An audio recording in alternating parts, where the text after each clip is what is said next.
ভাইসকল, আজি মই তোমালোকক আহোমসকলৰ বিষয়ে কম। তোমালোকে ভালদৰে মনোযোগ দি শুনি যাবা। তেনেহলে আৰম্ভ কৰো। আহোম ৰাজ্য স্বৰ্গদেউ চুকাফাই প্ৰতিষ্ঠা কৰিছিল। তোমালোকে বুজি পাইছানে?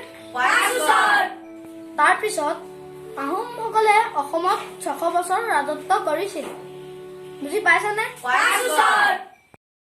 লাচিত বৰফুকন আহোমৰ সেনাপতি আছিল। ৰংঘৰ, কাৰেংঘৰ শিৱসাগৰত আছে। চৰাইদেউ আহোমৰ প্ৰথম ৰাজধানী আছিল। স্বৰ্গদেউ চুকাফাই আহোম ৰাজ্য প্ৰতিষ্ঠা কৰিছিল। আহোমসকলে অসমত 600 বছৰ ৰাজত্ব কৰিছিল। তলাতল ঘৰ শিৱসাগৰতে আছে।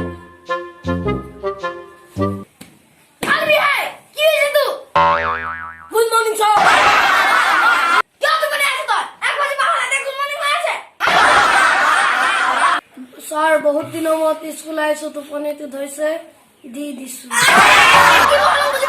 বহুত দিনৰ মূৰত স্কুল আহিছো, অলপ অলপ বুজি পাইছো। আপুনি সুধি যাওক, মই কৈ যাম।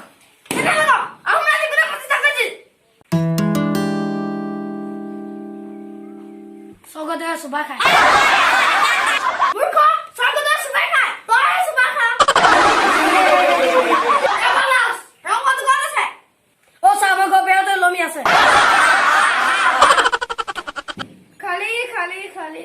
অ চানাই কোৱা, মোৰ ভোক লাগি আছে।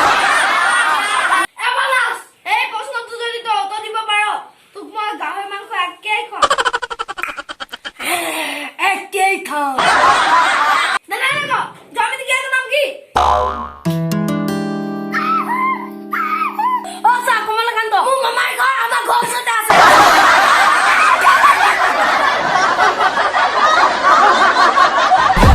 हिमाकत की इबादत की अदालत ये है चाहत की मोहब्बत की अमानत की जीतने की अबादत की ये शोहरत की अब लालच नहीं है तेरे भाई जैसा कोई हाड़िच नहीं है इस हरकत ने ही बरकत दी है क्यों